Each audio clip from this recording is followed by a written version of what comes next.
আমি এই মুহূর্তে কুষ্টিয়ার ছেউরিয়াতে আছি, লালন শাহের মাজারে। এখানে অনেকদিন পর আসলাম, আপনাদের আজকে একটু ভেতরটা দেখাই। অন্তত 7-8 বছর পর তো হবেই আসলাম, যে অনেক কিছু পরিবর্তন হয়েছে, দেখাই আপনাদের ভেতরে। সংস্কার কাজ বেশ ভালো হয়েছে, আগের থেকে অনেক বেশি পরিষ্কার পরিচ্ছন্ন।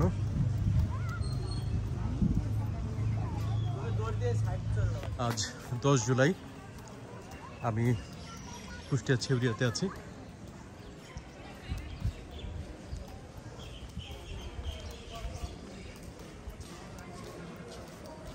এই মূল মাজারে ঢুকতে গেলে জুতা খুলে ঢুকতে হবে।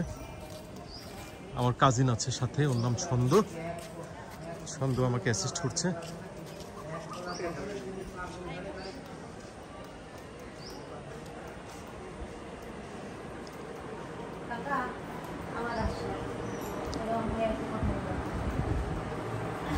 কেমন আছেন? ভালো আছি, ভালো আছি। জি,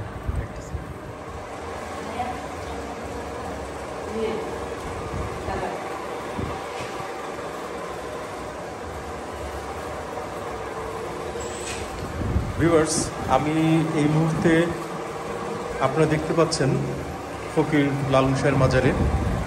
তো সেটা তো আছে একটা বিষয়, তার থেকে একটি মজার বিষয় আপনাদেরকে দেখাচ্ছি। এখানে দেখেন অনেকগুলো দেশলাই পালা করা আছে।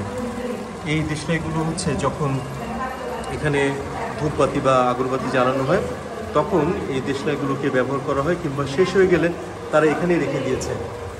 তো আমি দূর থেকে হঠাৎ করে এই দেশলাইগুলো দেখি, তারপর আর সহ্য করতে না পেরে আমি তাদের কাছে অনুমতি নিয়ে ঢুকে এই দেশলাইগুলো ভিডিওটা করলাম। কারণ আমার চোখ হচ্ছে এমন একটা চোখ, দেশলাই যেখানে থাকবে সেখানে আমার চোখ পড়ে যায়, আর যতদূর চোখ যাবে ততদূর আমি আপনাদের নিয়ে যাবো দেশলাই দেখাতে। অনেক ধন্যবাদ বন্ধুরা, এনজয়। বন্ধুরা, এই মুহূর্তে আমি লালন শাহের আখড়ায় বসে আছি। আমার এই পাশে আছেন খাদেম মোহাম্মদ আলী সাহেব এবং তার মেয়ে শাহনুরি আপা। তো আজকে আমি তাদের সাথে অনেকক্ষণ কথা বললাম, অনেক গল্প করলাম।